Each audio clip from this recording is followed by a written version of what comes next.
श्री स्वामी समर्थ. आपल्या आयुष्यात चढ उतारे येतच असतात, म्हणून खचून जायचं नाही.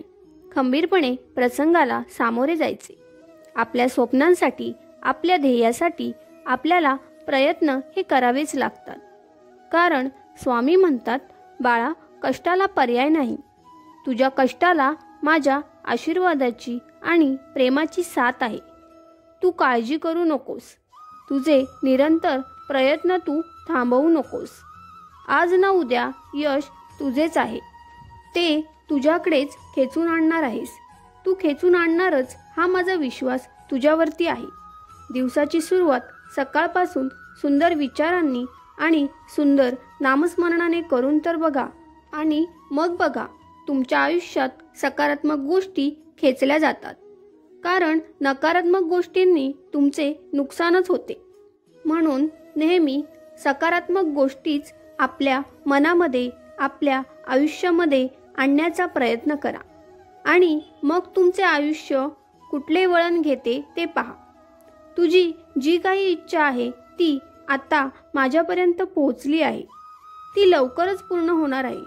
तुझ्याकडून जेवढे शक्य तेवढे दान धर्म कर, आणि केलेले दान हे गुपित ठेवा. आपल्या आईवडिलांना नेहमी आनंदात, सुखात ठेवा. त्यांची सेवा करा. तुम्हाला तुमच्या आयुष्यामध्ये कधीही काहीही कमी पडणार नाही. याचा अनुभव घेऊन तर पहा. स्वामी भक्तांनो, जेवढे तुम्हाला शक्य आहे तेवढे नामस्मरण करण्याचा प्रयत्न करा. आपल्या घरात, आपल्या आयुष्यात, आपल्या स्वामींच्या कृपेने आपल्याला कधीच काही कमी पडणार नाही. आपली आई नेहमीच खंबीरपणे आपल्या पाठीशी उभी आहे. स्वामी म्हणतात, आयुष्य आनंदाने जगायचं असेल तर एकच करा, ते म्हणजे लोकांच्या बोलण्याकडे दुर्लक्ष करा. स्वामी म्हणतात, सुखापुढे सुखासाठी कोणापुढे हात पसरवू नका. वेळ जाईल, त्यापेक्षा कष्ट करा, मेहनत करा, दुःखाशी 2 हात करा. चांगली वेळ निश्चित येईल.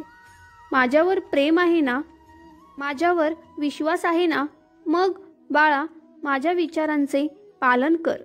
कारण निस्वार्थ धर्म हाच खरा धर्म आहे. मी तुझे कधीही काहीही बिघडू देणार नाही.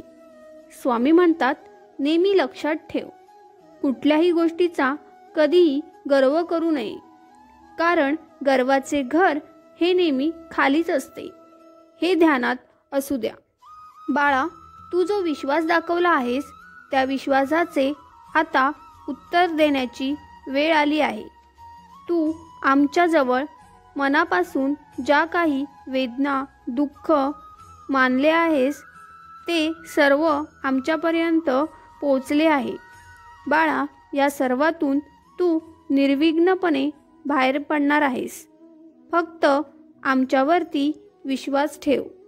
हा विश्वास कधी ढळू देऊ नकोस, आणि स्वामींच्या नामस्मरणामध्ये कधीही खंड पडू देऊ नकोस. खंबीरपणे सर्व संकटांचा सामना कर, आणि मग बघा त्यातून तुम्ही अलगद बाहेर पडाल.